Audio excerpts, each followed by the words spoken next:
సరే, కుల వ్యవస్థను ఓ పెద్ద భవనంతో పోల్చుకుందాం. ఒక సామాజిక నిర్మాణం. దానికొక ప్లానుంది. దాన్ని కట్టారు, అందులో జనం నివసిస్తున్నారు.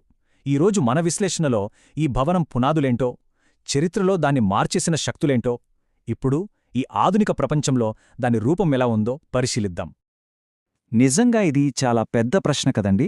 వేల సంవత్సరాల చరిత్ర, లెక్కలేనన్ని నియమాలు, ఇంత సంక్లిష్టమైన వ్యవస్థను అర్థం చేసుకోవడం అస్సలు తేలిక కాదు. కాని ఒక దారి ఉంది. మనం దాని అసలు నమూనా అంటే దాని బ్లూ ప్రింట్తో మొదలుపెట్టాలి. అవును, మీరు విన్నది కరెక్టే. ఈ వ్యవస్థకు ఒక బ్లూ ప్రింట్ కాదు, రెండున్నాయి. ఒకటి ఆదర్శం అంటే థీరీ అనమాట. ఇంకొకటి వాస్తవం అంటే ఆచరణలో ఉన్నది. ఈ రెండింటి మధ్య ఉన్న తేడా, ఆ సంఘర్షణే ఈ మొత్తం వ్యవస్థకు గుండెకాయలాంటిది. సరే, ఇప్పుడు మనం ఈ రెండు వ్యవస్థల గురించి కొంచెం లోతుగా తెలుసుకుందాం. అవే వర్ణం ఇంకా జాతి.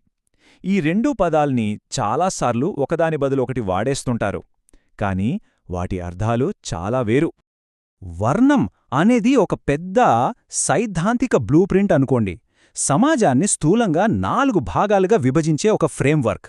మరి జాతి ఏంటి? అవే ఈ భవనానికి వాడిన అసలైన ఇటుకలు. అంటే వేల సంఖ్యలో ఉన్న చిన్న చిన్న సమూహాలన్నమాట. ప్రజలు తమ రోజువారీ జీవితంలో అనుభవించేది, చూసేది ఈ జాతి వ్యవస్థనే. సో, వర్ణం అనేది సామాజిక క్రమం కోసం ఒక ఆదర్శవంతమైన నమూనా. సిద్ధాంతం ప్రకారం ఇది ఒక వ్యక్తి పుట్టుకను బట్టి కాదు, వారి గుణం ఇంకా కర్మను బట్టి నిర్ణయించబడాలి. అంటే వాళ్ల స్వభావం, వాళ్లు చేసే పనిని బట్టి అన్నమాట. మరోవైపు జాతి అనేది పూర్తిగా పుట్టుకతో ముడిబడి ఉన్న విషయం. మనం ఏ సమూహంలో పుట్టామో అదే మన జాతి. ప్రతి జాతికి సాధారణంగా ఒక సాంప్రదాయ వృత్తి, పెళ్లి, ఆహారం లాంటి విషయాల్లో కొన్ని నియమాలు, స్థానిక సమాజంలో ఒక నిర్దిష్టమైన హోదా ఉంటాయి. అసలు సామాజిక జీవితం నడిచేది ఈ జాతుల ఆధారంగానే. మరి ఈ వర్ణ వ్యవస్థ అనే ఆలోచన అసలు ఎక్కడి నుంచి వచ్చింది? దాని మూలాలు వేదాల్లో కనిపిస్తాయి. ప్రత్యేకంగా చెప్పాలంటే ఋగ్వేదాంలోని పురుష సూక్తం నుంచి. పురుష సూక్తం ఏం చెబుతోందంటే, సమాజమనేది ఒక విశ్వపురుషుడి శరీరం నుంచి పుట్టిందట. ఇక్కడ చూడండి, నోటినుంచి జ్ఞానానికి ప్రతీకగా బ్రాహ్మణులు, చేతులనుంచి బలానికి ప్రతీకగా క్షత్రియులు, తొడలనుంచి సమాజానికి ఆధారంగా ఉండే వైశ్యులు, ఇంకా పాదాలనుంచి సేవ చేసే శూద్రులు ఉద్భవించారు. ఈ రూపకం ఏం సూచిస్తోందంటే, శరీరానికి ప్రతి అవయవం ఎంత ముఖ్యమో సమాజానికి కూడా ప్రతి వర్గం అంతే అవసరమని. అయితే కథ ఇక్కడితో అయిపోలేదు. కులం గురించి శాస్త్రాలన్నీ ఒకే మాట చెప్పవు. నిజం చెప్పాలంటే వాటిలోనే చాలా తీవ్రమైన వైరుధ్యాలు, పెద్ద పెద్ద చర్చలు ఉన్నాయి. ఉదాహరణకి భాగవత పురాణం తీసుకోండి. ఇది చాలా స్పష్టంగా చెప్తుంది.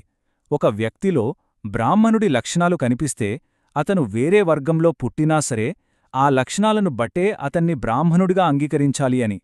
అంటే ఇది పూర్తిగా యోగ్యత ఆధారిత వ్యవస్థను సూచిస్తోందన్నమాట. కాని దీనికి పూర్తి విరుద్ధంగా స్కందపురాణమేం చెప్తోందో చూడండి.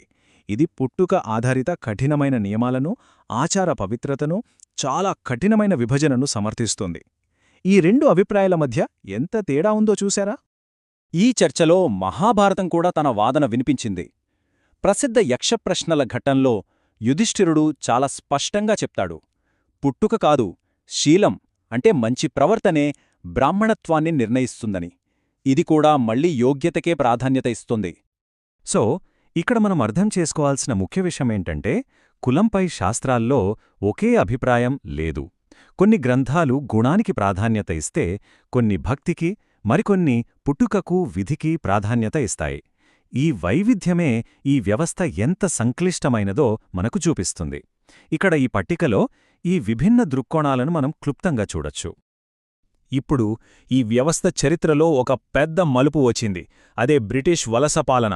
వాళ్లు ఈ సామాజిక నిర్మాణాన్ని తమ పరిపాలన కోసం ఎలా పూర్తిగా మార్చేశారో, పునర్నిర్మించారో ఇప్పుడు చూద్దాం. ఈ చరిత్రలో 1871లో మొదలైన జనాభా లెక్కల సేకరణ అనేది చాలా కీలకమైన ఘట్టం. అంతకుముందు ఈ వ్యవస్థ చాలా సరళంగా, స్థానికంగా ఉండేది. కాని బ్రిటిష్ వాళ్లు తమ పరిపాలన సులువుగా ఉండటం కోసం ప్రతి ఒక్కర్నీ వర్గీకరించే ఒక పెద్ద ప్రాజెక్ట్ను మొదలుపెట్టారు. ఈ ప్రక్రియని మనం 3 దశలుగా చూడొచ్చు. మొదటిది సర్వే. వాళ్ళు ప్రతి ఒక్కర్నీ సర్వే చేశారు.